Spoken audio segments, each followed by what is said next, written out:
Well, good evening and welcome to Pellowe Talk. My name's Dave Pellowe and I'm the host.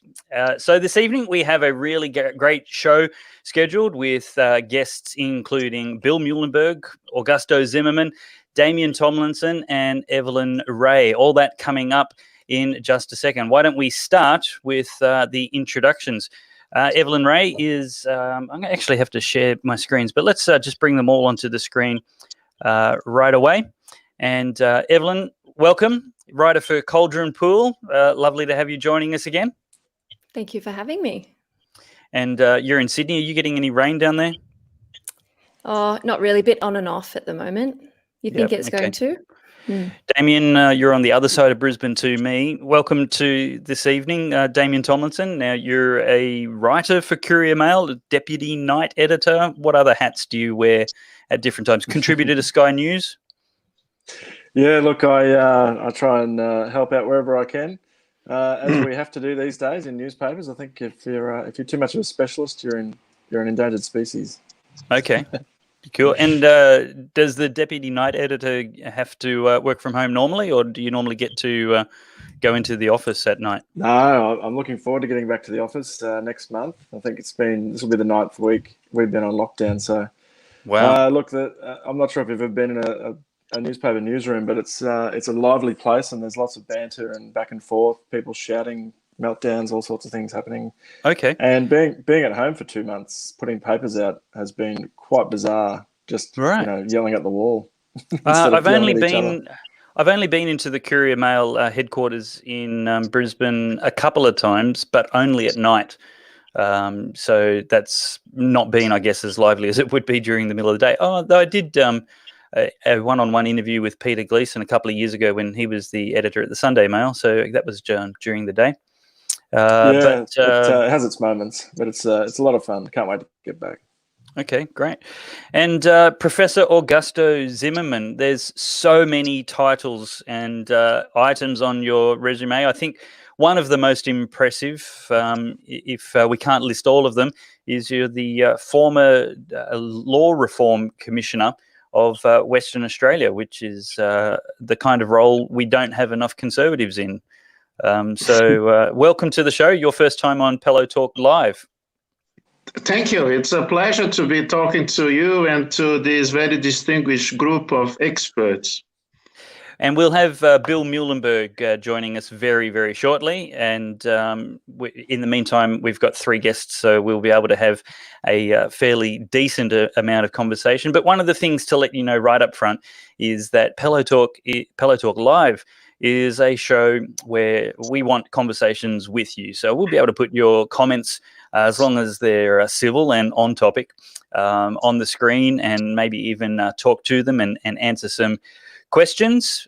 So Katie Willis has just requested the first introduction. So that's Evelyn Rae. Evelyn is one of the writers at Cauldron Pool, a great up-and-coming well, it's more than up and coming. It's a really serious journalism blog in Australia now. In I guess you'd call it alternative media, and there's lots of great Christian conservative writers in that area there with a definite Christian flavour.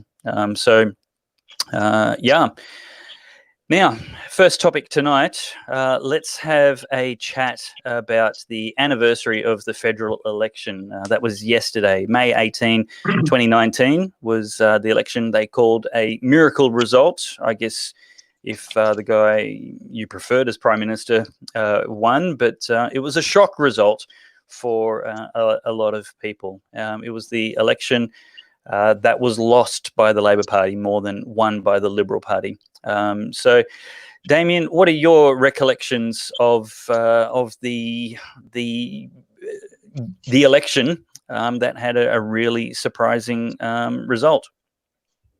Yeah, look, it was surprising. I remember it like it was yesterday. Election day is the biggest day in a newsroom that you could possibly have. Barring September 11, they don't come any bigger.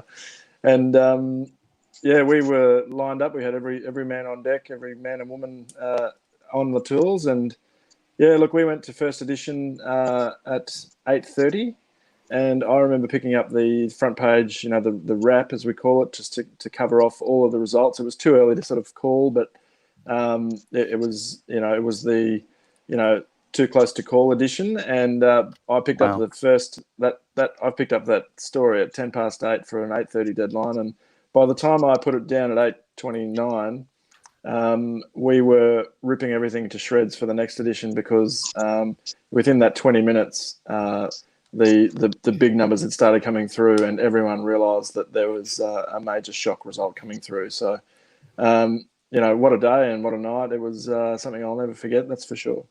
Yeah, absolutely. Well, we can welcome to Pellowe Talk Live tonight now Bill Muellenberg, who's been able to join us from his treasure trove, which most other people would call a library. Welcome, and thank you for joining us, Bill. Thank you for having me.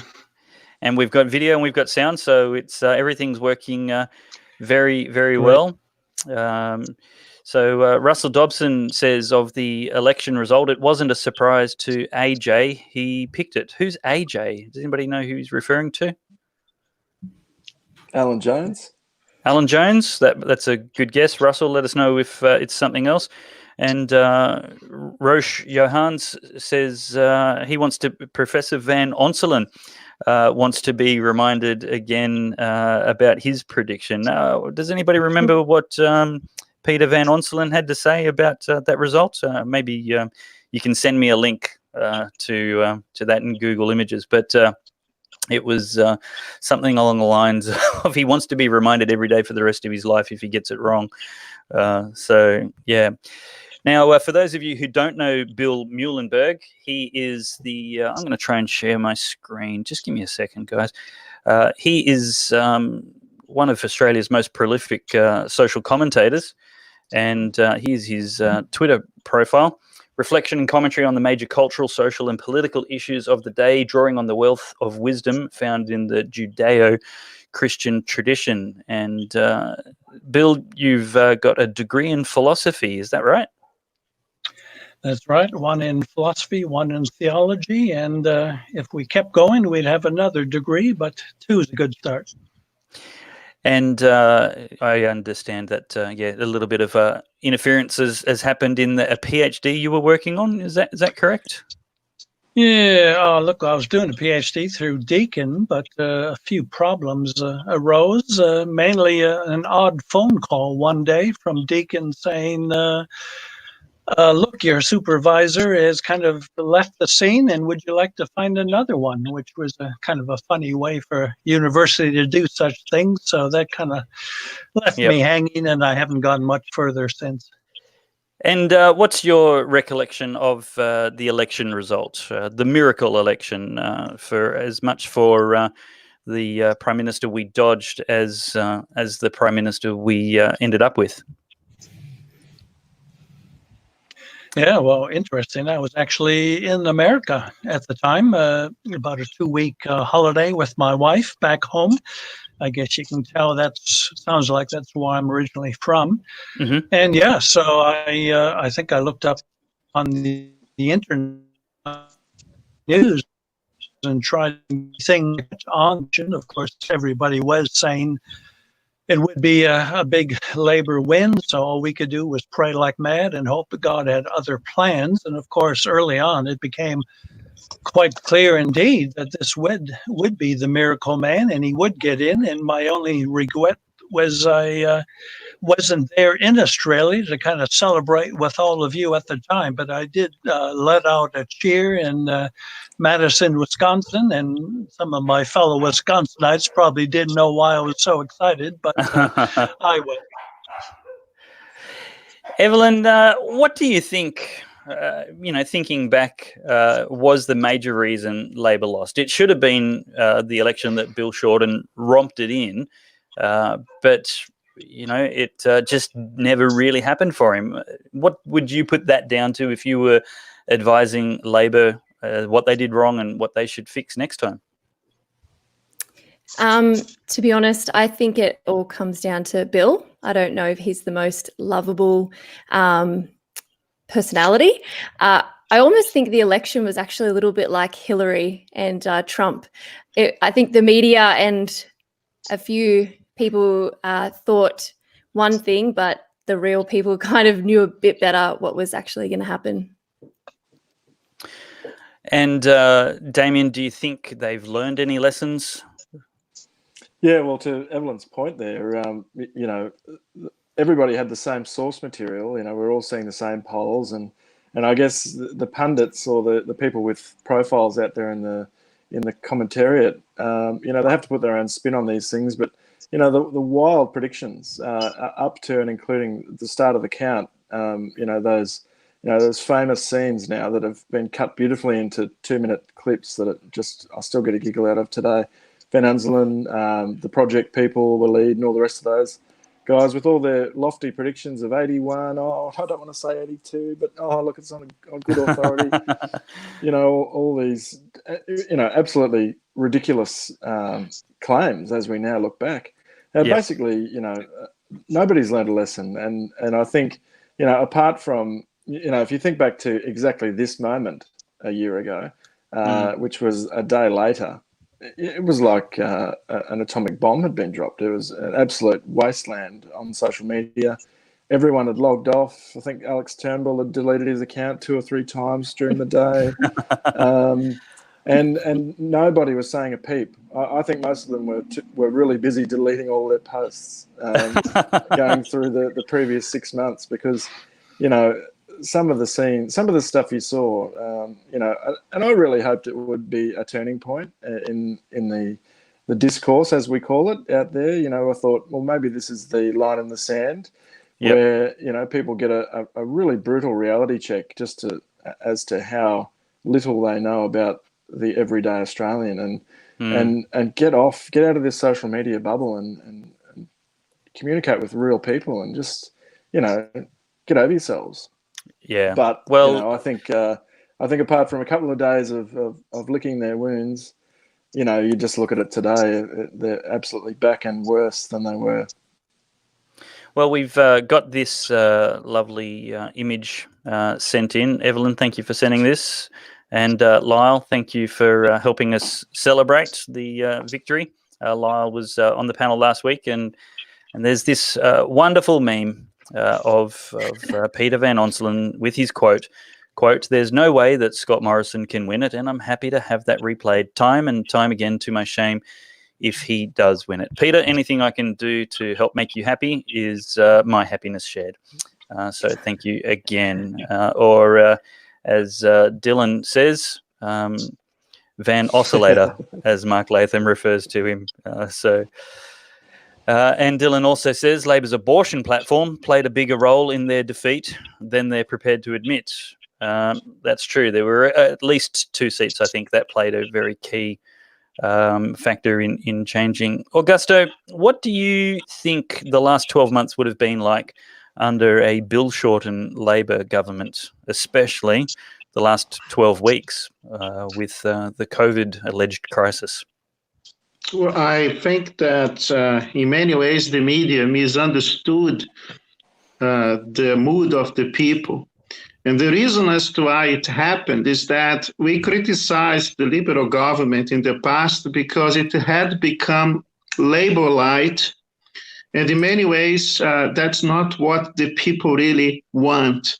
They want to see a difference between these two parties. And when I criticize the Liberal Party and people like Bill, that means that we would never vote for the real Labour. But we don't want light Labour. The point with the media is that they understood that many on the conservative side of the debate, including myself, we were upset about the fact that in terms of advancing rights and freedoms, individual rights and freedoms, the Liberal Party has failed us quite miserably. But we would never expect the Labour Party to do better. So in many ways, it was not a victory of the Liberal Party. It was a defeat of the Labour Party. What people don't understand is that we didn't vote for the Liberal Party. We voted against Labour because we thought that the alternative would be even worse. So what won in this election was the lesser evil, which is the Liberal Party. Yeah. Bill, what do you think the Labor policies would be if they were leading the nation through COVID? What would their response have been? How would it have varied? Well, I think we can already see that with our state premiers. Certainly here in Victoria with Dictator Dan, we know pretty much what Labor leaders are like. He's been dragging his feet on this lockdown all along. We're probably going to speak to this more in a moment, but it's been a worry. I've actually written about 60 articles now on corona. And probably the very first one I wrote, I actually talked about how in the time of emergency and a time of crisis, look, we know from history what's going to happen. Governments will take upon themselves ever more power. Individual freedoms will be taken away. And it's very hard to undo that. So we certainly see that with Victoria, Dan Andrews, some of the other Labor governments. Just refusing to move along when our national health authorities are telling us, come on, open up, get the businesses going again, get the schools filled, open the borders between the states. So I would imagine if we had Bill Shorten in federally, we just would have had a whole lot more of this and a lot more suffering as a result. Yeah, absolutely. Damien, tell us about the state of the polls currently, with news polls, etc. It seems that a leader is always going to do well in a crisis, no matter what we think of how they're doing. People are reluctant to make changes during a crisis in their government. How's Scott Morrison doing? How's Albanese doing? And I guess we've got Queensland elections coming up in less than 6 months. So is that going to be a factor that weighs in favour of an election that's 5 to 6 months away? Yeah, look, I think we've seen a typical sort of political response during this crisis, and that's similar to what we saw in the most recent history would be the GFC in 2009. We saw the government given a very wide berth. The critics, just sat down and let them get on with it because it was a crisis situation. And, we're here now as Morrison makes his moves, especially in those early days. It's calmed down quite a bit now. But in those early days, everyone was allowing the government some clear airspace just to get on with it. And indeed, Morrison was just ignoring any of the criticism that he was getting. But what we saw in the polling was that the people were genuinely fearful as this crisis was unfolding. And they in those times of crisis, you do turn to the authorities, like it or not, and you hope that they do the right thing. And so clearly the Conservative government was making the right moves because we not only saw a polling situation where they get a bit of credit or that they stay stagnant, but they actually were getting a positive bounce out of it. And Morrison particularly has seen a surge in his personal rating against Anthony Albanese, who has all but disappeared until quite recently, where they clearly need to, they've worked out that they need to get going to get back into the headlines. So, look, how that translates, I think we're likely to see, a similar sort of result here in Queensland. We've got an election here on the 31st of October. I'm not sure if any of the other states have elections between now and then, but it'll be probably the first major result after this crisis. And look, the Pellowe Labor government up here, is on the ropes. Most recently, for anyone who doesn't know, the Deputy Premier, Jackie Trad, was forced to resign her cabinet spot and Deputy Premiership last week on the back of a scandal involving the alleged interference in the appointment of a local school principal, of all things. But where it comes to accountability, no matter is too small. So that's right. This is just the latest in a series of integrity scandals that this government has withstood and had to weather. And Anastasia Palaszczuk, to her credit, she knows when to bob up and when to go quiet, and she's ridden this one out. She's trying to get on top of the Jackie Trad thing. But if the election was on pre-crisis, I think they would have been toast. But with the polling we're seeing federally, will that Labor government be saved by this crisis? I think that's a big question. So, Damien, just quickly, very short answer. If the election was held today, would Labor have a chance? I think if it was today, they might be in strife. But 5 months from now, I think they can paper over a lot of their dramas. Right. Evelyn, just quickly before we move on to the next topic, I'm struck comparing, the truth we've said about crises and how leaders tend to rise in polling, etc. What's the difference between this crisis and the bushfire crisis, where Scott Morrison was being pilloried and not floating very well above it all during then? I don't even know if there is an answer, but can you speculate, if you're not certain, why do you think he really suffered during that time and is not faring nearly so badly now, if not doing much better? Yeah, I think COVID was almost like Scott Morrison 2.0. He got a second chance. I think the biggest thing now that's making the difference is fear. While the bushfires were terrifying and while they savaged parts of our nation, this is something that's global. So the fear is a lot greater. And I think when people are scared, they look to somebody that can take that fear away. And at the moment, that's Scott Morrison. He's the leader of our country. He's in control. So people are kind of clinging to him for that reassurance. And yeah, I think because of the sort of government that we have and sort of our healthcare and everything, like he's in control of that. So I think people are very much governed by their fear as opposed to the bushfire fear. I think it's a lot greater now. Okay.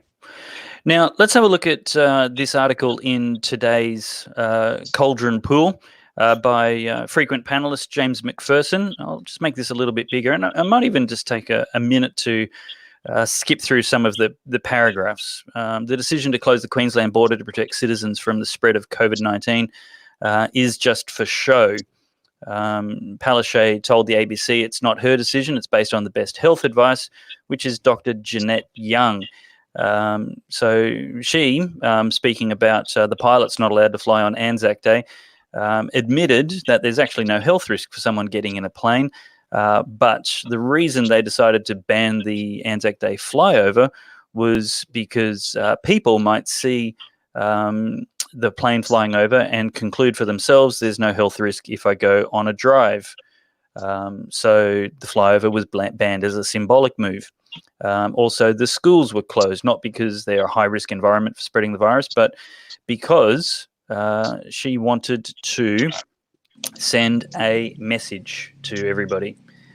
She wanted to send a message to everybody. So the schools being opened wasn't actually dangerous on evidence.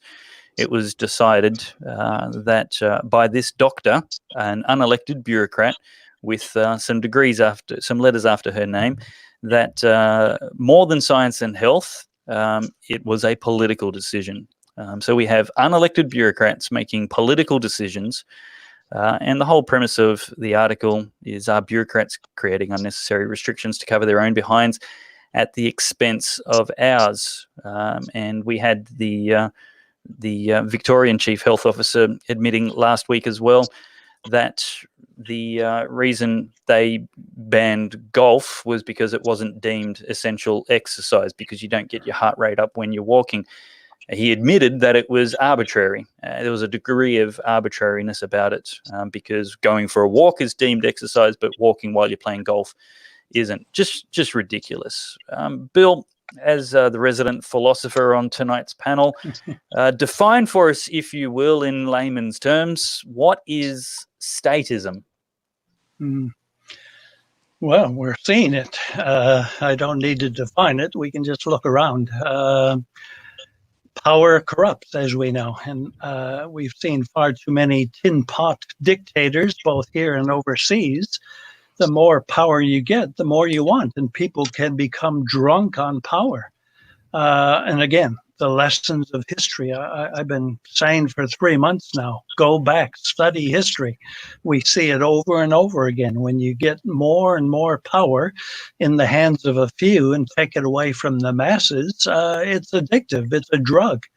And we're seeing this everywhere where people have really overstepped the bounds. Sure, early days, we were all flying blind.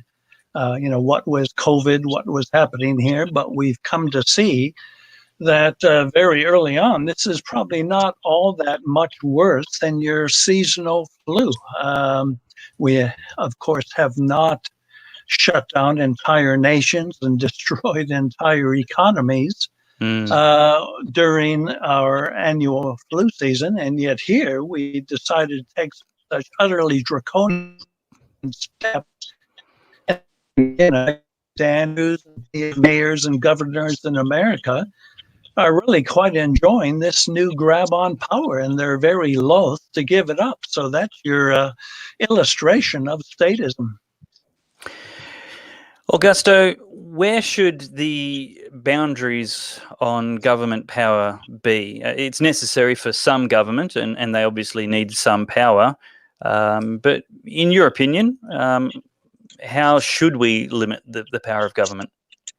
Well, I think the political class in this country has to be reminded that we have a constitution to be complied with.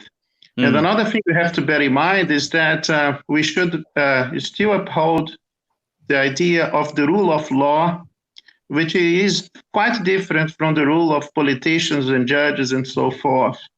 So I'm quite concerned about this undermining of the rule of law and of fundamental rights and freedoms. I think that we have in this country is paternalistic dictatorship, and it actually can come from elected sources as well.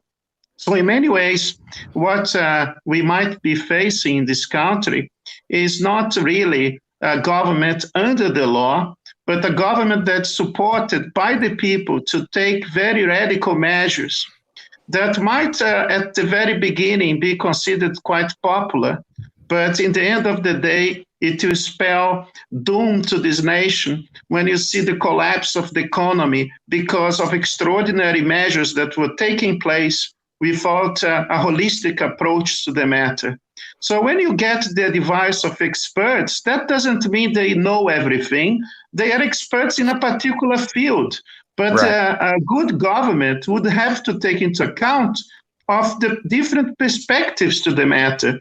And I would be very happy if they could consult people who have an appreciation for constitutional law and the rule of law in general.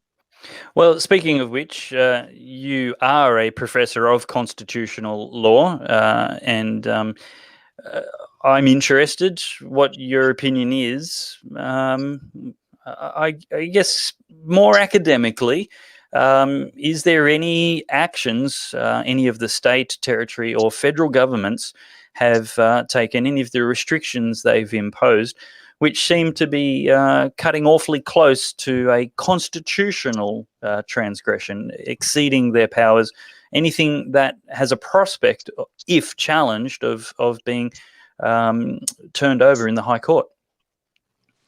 There is this possibility. One thing that you have to bear in mind is that extraordinary situations sometimes require, if I can say, extraordinary measures. But we have to be very careful that these to make sure that these extraordinary situations don't become the normal situation, normality for the country. What we have in the past as a result of these extraordinary circumstances is that governments have used these conditions to increase dramatically their power. And when it happens, it might be really hard to return to the original status quo position. So we might have in the future an increase of governmental powers that might not be even reduced again.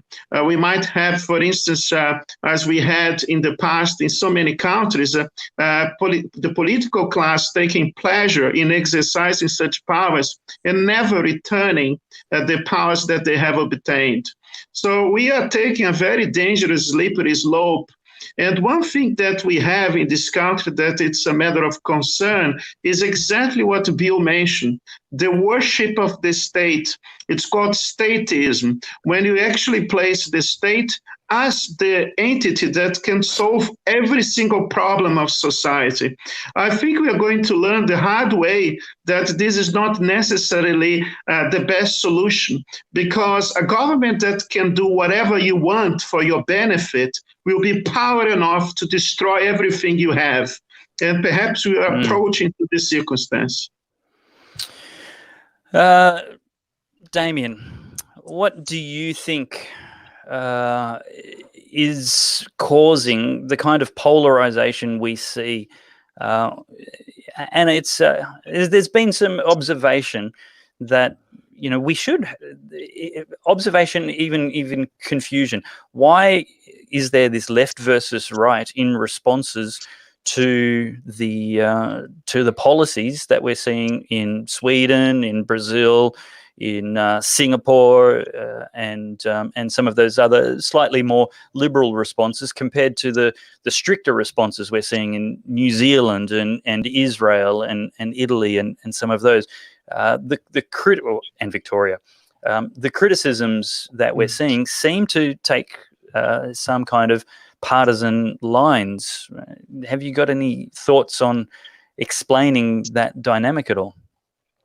Look, it's the age-old left versus right. It doesn't matter which issue. That, you know, you can always trust the left to come up with something completely batty, you know, from that left field. And you know, what we're seeing with the coronavirus is just it's fear-driven policy, and you know, the poor, uninformed and uneducated people out there who just take whatever they are fed as far as information goes, are very fearful of this virus, which, you know, as Bill says, is no worse than any flu. Personally, my only fear of this thing is that we were powerless to stop it spreading, and I'm really fearful of the next one. You know, and really thank God that this one is as mild as it is, because if it was the Black Plague or something much more serious, you know, our borders, systems and controls have been completely shown up. And that is the scariest part of this whole crisis for me. But and now, when people like Scott Morrison and Donald Trump shut down the borders early, especially for visitors from China, it was the left who initially cried, hey, that's far too authoritarian and strict. You're racist. And you had, you know, their opposition in America and Australia calling them racist, and certainly the leftist commentators calling them racist. And now those same people are crying for more authoritarianism, more shut down borders, and saying it's not strict enough. Bill, do you think there's any explanation in the way we naturally make these decisions?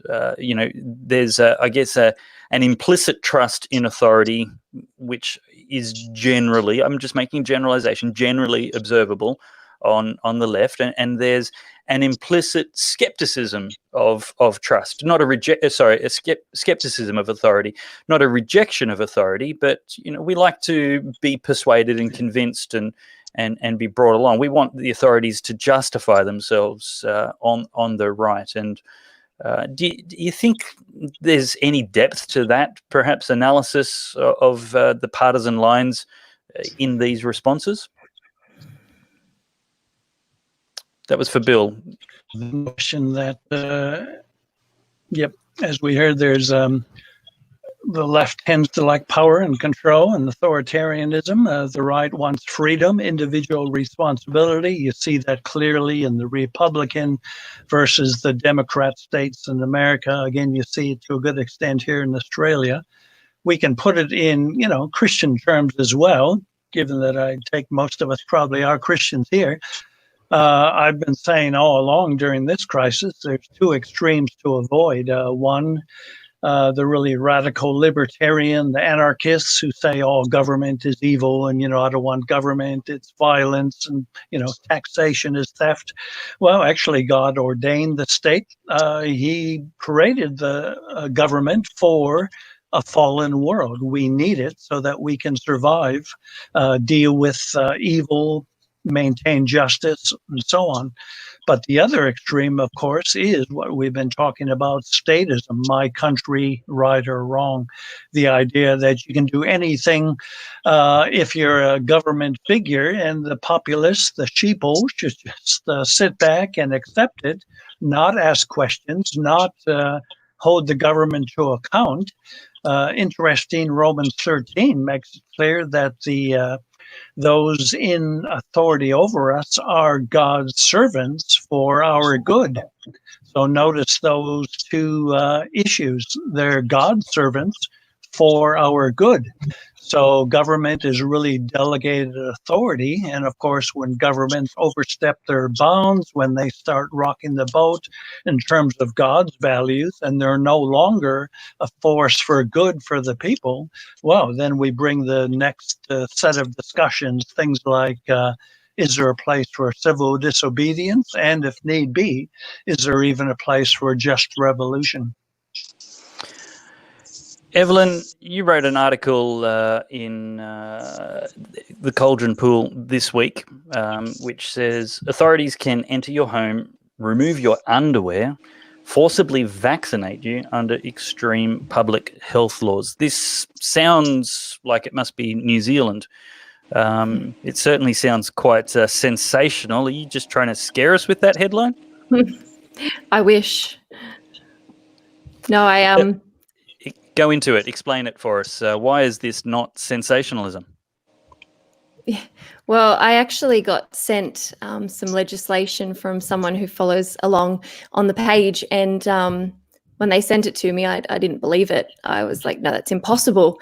But I actually, went straight to the legislation, and there it was. It's real, and it's enacted 2016. And it's enforceable in Western Australia. So has this happened? Are you aware of any incidents? What would it take for, is this one of those police powers that's just available if necessary and just never used? I think, so there was a health act in 1911 that Western Australia has been using for serious health incidents and health emergencies. And then in 2016, they sort of transferred it from the 1911 version to this version. So It kind of just sort of slipped by, and I don't think many people are aware of exactly, what they enacted in the new legislation. But yeah, so in a serious health incident, which is declared by like a health minister or a chief medical officer who's designated by the... Such as the current epidemic, which has killed nearly 100 people in Australia? Yeah, that's right. So, yeah, basically if a health minister declares a serious public health incident or a public health emergency, these particular laws are able to be enforced. Let's just have a look at some of these. In your article, you write the serious public health incident powers include an authorised officer may do all or any of these things: close any premises, direct any person to enter, not enter or leave any premises, direct a person to remain at any premises for any period specified by the officer. This is a police officer or just a government health department officer? Yes, so this particular section here is what the public health order can make enforceable. And then the next section is police powers to enforce the things above. So this isn't even cops. Require a person to provide information or answer questions for the purpose of investigating, preventing, controlling or abating the serious public health risk. Some of these are sounding pretty reasonable, but we get down to here: direct any person to undergo medical observation, medical examination or medical treatment, or to be vaccinated as specified by the officer. So the government in Western Australia has legalised forcible vaccination. Yes. Augusto, is that a fair reading of that? Am I ambushing you without giving you a chance to read the legislation? No, I haven't had the legislation, but the rule of law and the Magna Carta in Western Australia has been repealed a long time ago. As a law reform commissioner, I feel very much that it was used by the government as a scapegoat for the introduction of laws that can evict a person for no reason at all from his property. Wow. And this can all be based on false accusations of domestic violence, for instance. I came across with many men who have basically lost everything because of the irresponsible behavior of the Liberal government in Western Australia. So this is not just the privilege of the Labour Party. When I was a commissioner, the Liberal government introduced a legislation in Western Australia that basically removed the need for evidence to be provided so that people can lose everything they have, their properties and everything, all on the basis of a false accusation. And I see so many lives being destroyed as a result. If I can interrupt you, let's just have a look at this and I'll get your comments on it. Section 158 is the authorisation and power which police have to use reasonable force if necessary if an authorised officer has directed a person to receive medical treatment, medical examination or vaccination. Yeah. So let's read it. 158, enforcement of requirement to undergo medical observation. I'm just going to skip through it, but this is in Evelyn's article on Cauldron Pool, if anybody wants to read it in detail. So if an authorised officer gives a direction to a person under section 157(1)(j) to undergo medical observation, medical examination or medical treatment or to be vaccinated, an authorised officer or police officer may use reasonable force to ensure that the direction is complied with, including, and I'm going to jump to the bold bits, including to detain the relevant person at the place where he or she is required to undergo medical observation, examination or treatment, or to be vaccinated, to restrain them, to enable medical observation, examination or treatment, to enable the relevant person to be vaccinated, and D, to remove anything, including underwear, that the relevant person is wearing, if the removal of the thing is reasonably necessary to enable a medical examination. Does this sound like a law that the average Western Australian should be or would be happy with if they were fully aware of the details of it? It sounds like Western Australia to me. I don't see... Imagine Victoria. Yeah, we shouldn't be surprised by this. I mean, it's the slippery slope that has started such a long time ago. It's just advancing a little bit further. I tell you one thing, it has for many years been possible in Western Australia to destroy an innocent person's life. With the fact that we have so many laws that have inverted the onus of the proof is a good example. Yeah. In New South Wales, for instance, we have laws that make an individual entirely vulnerable to this sort of circumstances. And I have a friend from Victoria, a criminal law professor, who claims that he knows many people who are serving jail in Victoria, and he's 100% sure that these people are innocent. So those who still believe we have due process of law and rule of law in Australia know nothing about our court system. I tell you, it is bad that you can possibly imagine. Yes. Now, Evelyn, I just want to, draw the audience's attention. I actually haven't been able to pull it up, but maybe while you're explaining it, I'll try and look for it. Explain to us how the brief story of the officer, was it Anderson in America? And if I got his name wrong, you can correct me or we'll find it in a second. But he was fired for explaining what some police are thinking about what they're being asked to do. Why don't you just take the story from the top briefly for those people who are totally unfamiliar with it and not fortunate enough yet to be following you on Twitter. Sure. So G. Anderson is a police officer. I think he's in...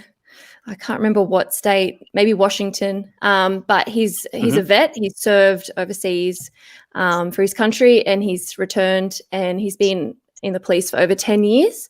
So he's very familiar with sort of legislation and constitutions because of both his careers. But he came out and he did a video suggesting and trying to encourage police during COVID to remember the constitutional laws, to remember the oath that they swore when they joined the service, and was sort of talking about discretionary powers and applying the law in good faith.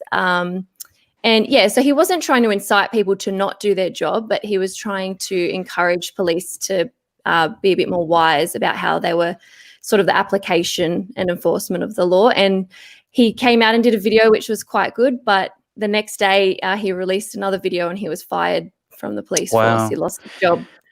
Now, you've done quite a lot of research into law enforcement, different regulations around Australia, and you have a couple of, I guess, contacts who advise you of things before they're on the public record, which is great.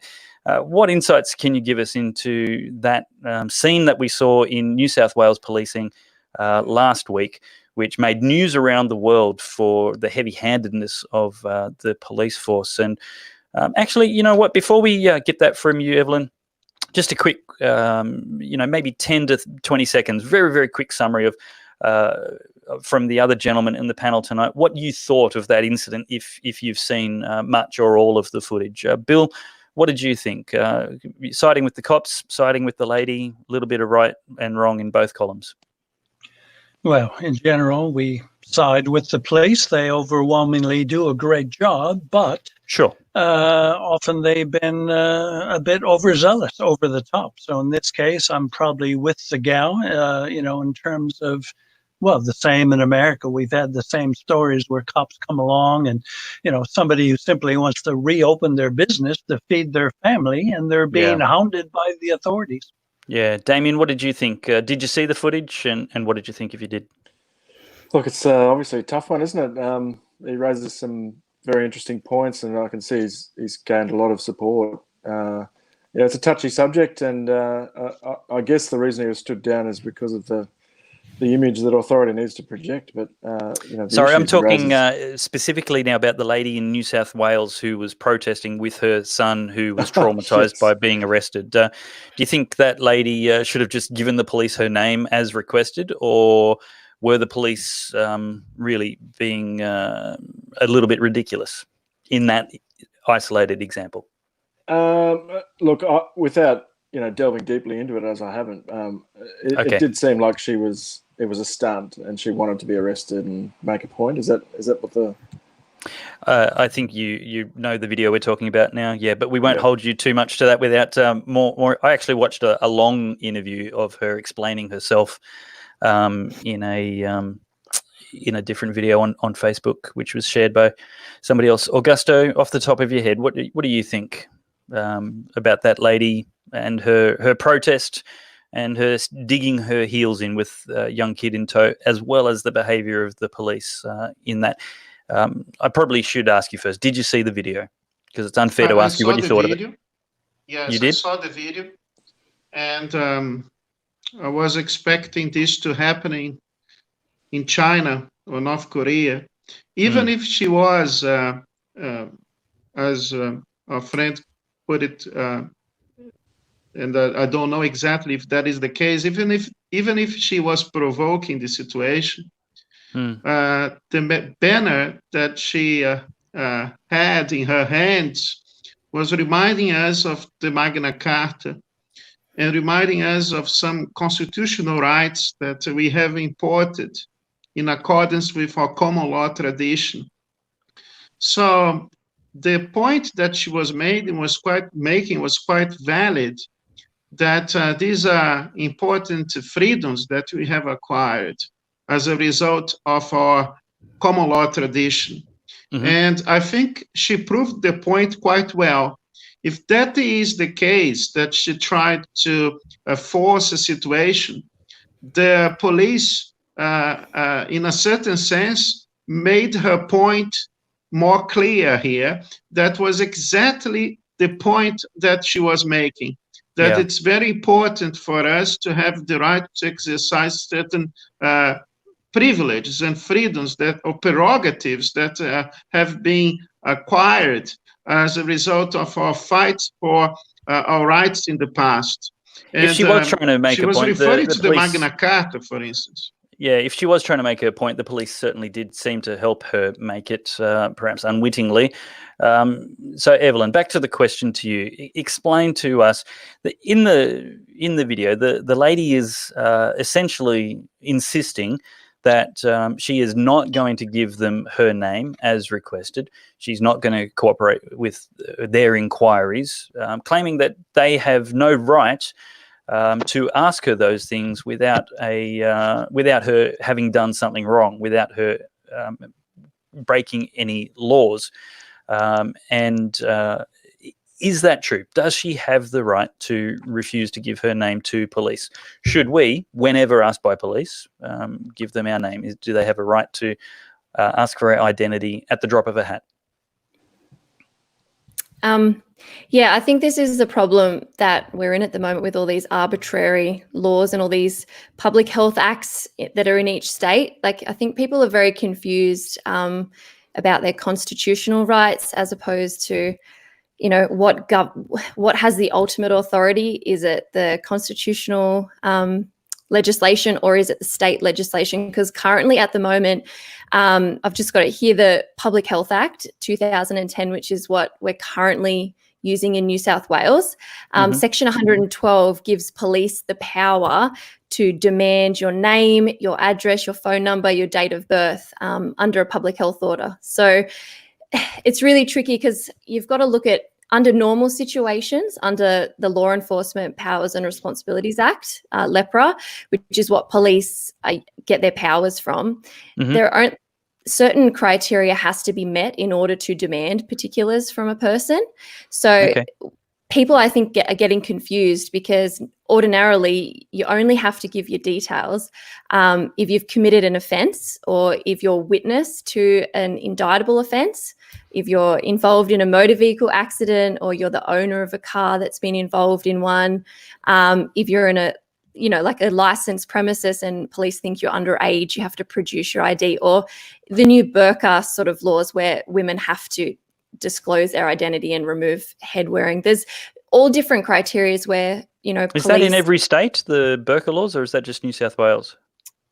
I can't recall if it's in it. I know it's in New South Wales. It's in LEPRA, but I'm not sure what it is. But I know it was quite a big thing that went sort of nationwide.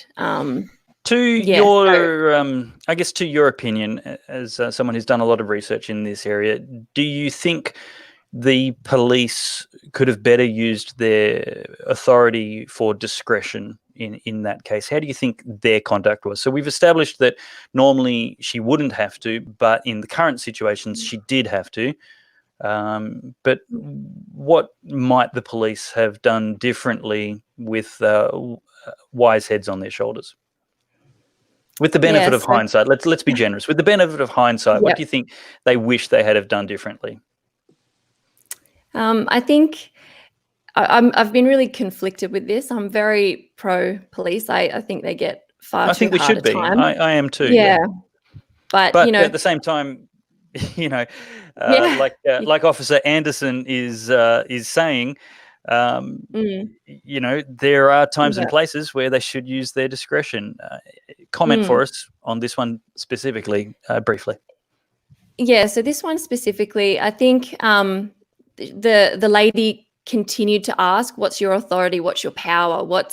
Why do I have to do this? And no one could give her any answers. And I think that's it almost discredits the police. Like if they're going to be enforcing laws, they should know, and they should be able to say what act it's in, what section, because ultimately if you're given power, you need to be accountable for that power. And I think, some of the footage, like with the child being dragged, you've got to weigh up which, under what circumstances does it make it okay to rip a child in that way from someone? And being out in COVID restrictions with everything that's going on, does that warrant such gravity Extreme, yeah.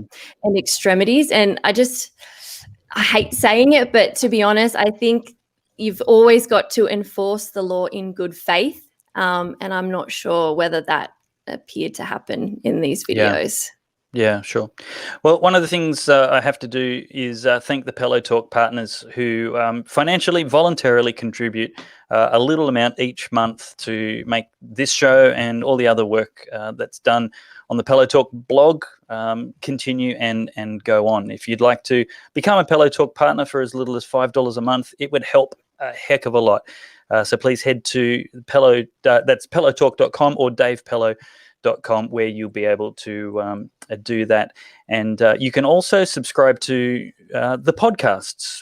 The Pellowe Talk podcast has not only these shows played in audio, the Overtime show coming up after this, uploaded the next day, where you can listen if you've had to tune or you want to hear the whole thing. If you missed any part of it, you can watch that in replay on Facebook and YouTube, but you can also hear these shows plus articles from me in the Pellowe Talk podcast on Apple, Google, Spotify, and SoundCloud. So that's something else to look out for. And if you can leave a 5-star rating, that'll help other people hear about it as well. Now, we've got Sanctity of Life Sunday coming up this Sunday, the 24th of May. It's a day to celebrate the equal value and dignity of every human life at every stage. Sounds like a very progressive, bleeding heart, liberal thing to do. So we're going to get right into it and make sure that we celebrate the equality of every human life.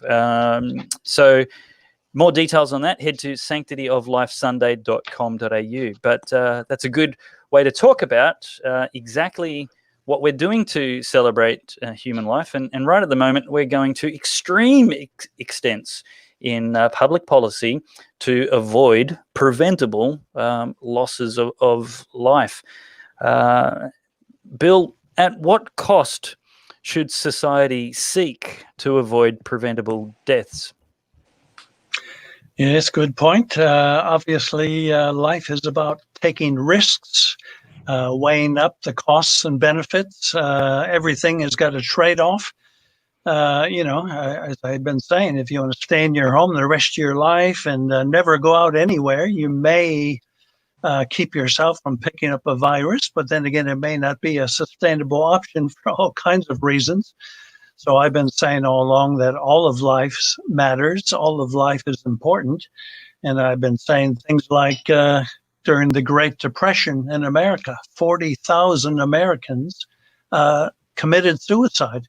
Wow. Those lives matters as well. So when we have economic shutdown like this, resulting in, millions of job losses, the depression, the mental health problems, guess what? Those lives matter as well. So it is ironic, as you're kind of pointing out here, we got people like Ardern and others, right? If it saves just one life, we got to do it. Yeah. While at the same time, right, passing these horrific pro-abortion laws in their own country.